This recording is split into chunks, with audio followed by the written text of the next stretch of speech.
Հայաստանի Հանրապետության սիրելի քաղաքացիներ, մոտ 7 ամսից տեղի կունենան հերթական համապետական խորհրդարանական ընտրություններ եւ կարելի է ասել, որ արդեն իսկ ուրվագծվել է նախընտրական ընդդիմադիր դաշտը։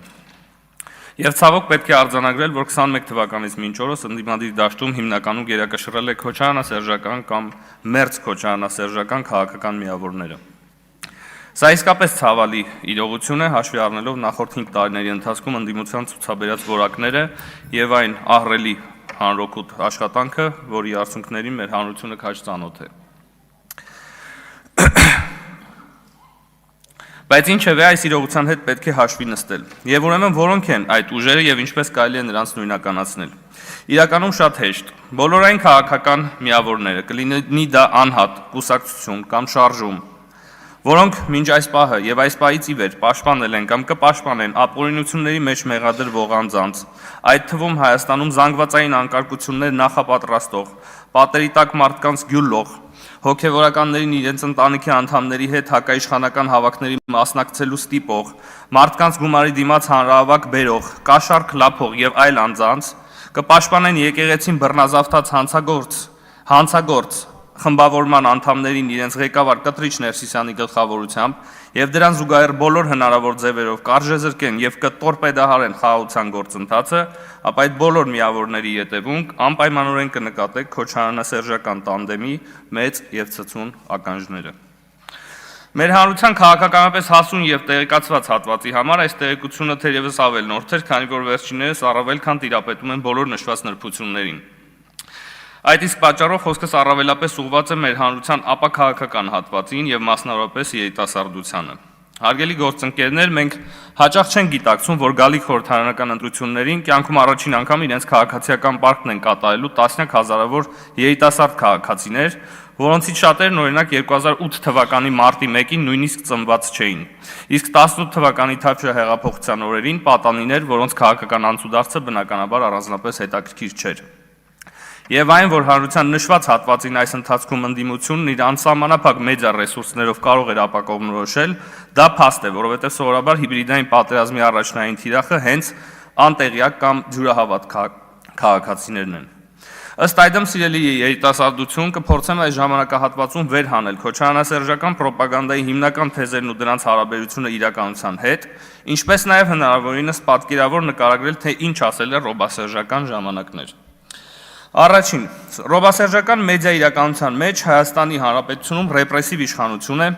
որը չի հանդուրժում այլակարծություն, սահմանափակում է ընդդիմադիրների խոսքի ազատությունը, բանտարկում է քաղաքական հակառակորդներին միայն նրանց քաղաքական հայացքների համար։ Մի խոսքով 37 թիվն է։ Վերոնշյալ թեզերը պտտվում են Հայաստանի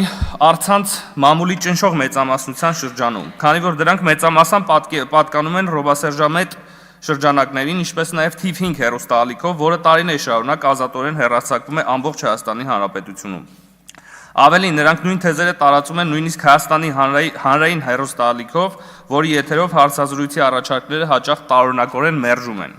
Հարց է առաջանում, եթե խոսքի ազատությունն իսկապես այդչափ վտանգված է, այդ ինչպես է ստացվում, որ Հայաստանի լրատվական դաշտը ողողված է այդ թեզերով։ Համեմատության կարգով ռոբասերժական ժամանակներում ընդդիմադիր մամուլը սահմանափակված էր 1-2 տպագիր թերթերով, առավելագույնը 5000 տպակ քանակով, իսկ դե անկախ հեռուստաալիքի մասին մտածելը նույնիսկ անիմաստ էր, Ամեկ+-ի դեպքը վկա։ Ասում են, որ քաղաքական այլախոհների եւ ընդդիմադիր համայնքապետերի վրա գործեր են կարվում, որպեսզի նրանց մեկուսացվեն քաղաքական գործընթացներից։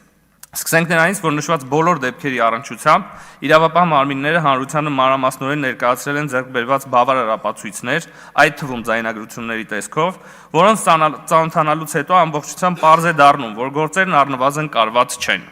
Իսկ այս համատեքստում ռոբասերժական ժամանակների հետ համեմատություն անցկացնելը առնվազն համայնքապետերի մասով ցավոք անհնար է։ Մի պարզ պատճառով, որ նրանց ստեղծած ամբողջատիրական համակարգում ընդդիմադիր համայնքապետեր առհասարակ չկային։ Պատկերացնում եք, Հայաստանի հարյուրավոր համայնքներում չկար գեթ մեկ գյուղի ընդդիմադիր ղեկավար։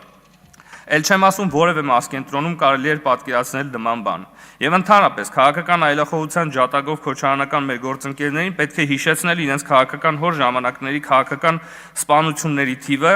երբ պետական բարձրաստիճան պաշտոնյաներն ինքնասպան էին լինում երկու հրազենային վնասվածքներով, մեկ անգամ կրծքավանդակից, մեկ անգամ գլխից, քաղաքական այլախոհները գնդակահարվում էին ԱԺ դահլիճում, իսկ համակուրսեցիները սպանվում սրճարանների զուգարաններում պրիվետ-ռոբ արտահայտության համար։ Իսկ 37 թիվը վկայակոչելն իհարկե հանճարեղ է, մի պահ պատկերացնեք 37 թվին առհասարակ լիներ ընդդիմություն, որ նոր ու գիշեր հանրային հեռուստաալիքով Ստալինին մեղադրեր պետական դավաճանության մեջ։ Ինչ խոսք, սա ուղղակի փառահեղ համեմատություն է։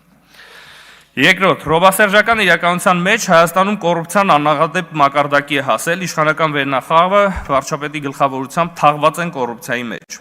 Եվ այս համատեքստում վկայակոչվում են այնպիսի դեպքեր, որոնցով մեր իշխանության օրոք, կրկնում եմ մեր իշխանության օրոք, հարուցված են քրեական գործեր։ Հարց է առաջանում, ինչու պետք է մենք հանրայնացնենք եւ ընթացք տանք այնպիսի կոռուպցիոն գործեր, որոնցում մենք ինքներս թաթախված ենք։ Ուզում եմ հիշեցնել, որ ԿՊ պաշտոնավարման ընթացքում կոռուպցիոն մեղադրանքներով կալանավորվել են գործող, այսինքն վարչապետի եւ կամ կառավարության կողմից նշանակված նախարարներ, փոխնախարարներ, կառավարության առընթեր մարմինների ղեկավարներ եւ այլն։ Եվ այս գործընթացը շարունակական է։ Բոլոր մեր իշխանության մաս կազմող կոռուպցիոներները անպայմանորեն ենթարկվելու են քրեական պատասխանատվության։ Դա անխուսափելի է։ Իսկ ռոբասերժական կառավարման տարիները պատկերավոր ներկայացնելու համար կարելի է ընդհանրապես նշել, որ Քոչարանից այս պահին դատախազությունը պահանջում է պետությանը վերադարձնել առավել քան $200 միլիոն ֆինանսական եւ գույքային ակտիվ, կարելի է միայն կռահել, թե ինչքան է կազմում նրա ամբողջական կարողությունը, որը դատախազությունը չի կարողացել հայտնաբերել։ Իսկ օրինակ Սերժ Սարգսյանի վառորդի տանը 18 թվականի հեղափոխությունից անմիջապես հետո հայտնաբերվել է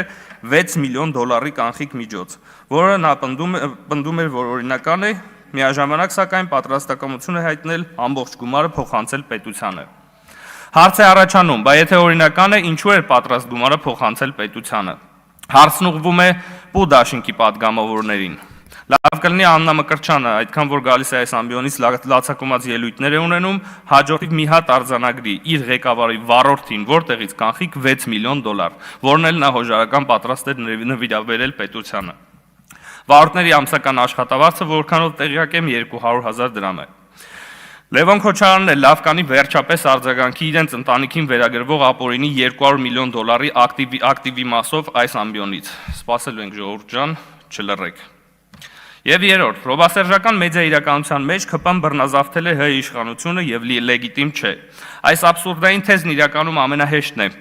ամբողջությամբ կազմաքանդել մի պարզ փաստի բերումով։ Հայաստանի նորանկախ պատմության մեջ միայն ու միայն ԿՊ իշխանության օրոք է, ու որևէ ընտրություն չի կեղծվել, ոչ թիմ, ոչ համապետական։ Եվ տասնյակից ավել համայնքներում ընդդիմադիր ղեկավարների առկայությունը հենց դրա ապացույցն է։ Եվ սա գիտակցելու համար առանձնապես մեծ վերլուծական կարողության կարիք էլ չկա։ Իսկ ռոբասերժական տարիներին, ինչպես արդեն նշվեց, չկար որևէ մակարդակում որևէ ընտրություն, որը չկեղծվեր։ Ավելին, նրանք նույնիսկ ԿՊ իշխանավարման օրոք չեն կարողանում հրաժարվել այս գործելակերպից։ Թիմ եւ համապետական ընտրություններին եւ տարատեսակ ընդդիմադիր հանրահավաքներին մարդկանց նյութապես շահագրգռելու բազմաթիվ եւ այդ թվում վերջերս հրապարակված դեպքերը վկա։ Սիրելի քաղաքացիներ եւ մասնավորապես երիտասարդություն, ցավոք գալիք ընտրություններում ձեզ չի առաջարկվելու գաղափարախոսական երկընտրանք հիմնված տնտեսական եւ սոցիալական ծրագրերի վրա։ Փոխարենը երկընտրանքը լինելու է արժե համակարգերի միջև, խեղված եւ առողջ արժե համակարգերի, ստի, կեղծիքի եւ ճշմարտացիության միջև, պատերազմի եւ խաղաղության միջև։ Ինչու, որովհետև ռոբասերժական դուոն համառորեն չի լքում քաղաքական դաշտը, հույս ունենալով վերադարձնել նախկին բարքերն ու ապահովագրել իրենց ապօրինի գույքը։ Չտրվեք ռոբասերժական աղմուկ հիշեցնող Հայաստանի դեմ հիբրիդային պատերազմի զենք հանդիսացող լրատվական միջոցների գրողներին։ Եղեք գրագետ, եղեք մեդիա գրագետ եւ ուսումնասիրեք 98-ից 2018 թվականների մամուլը, որպեսզի պատկերացնեք, թե ում եւ ինչի հետ գործ ունեք։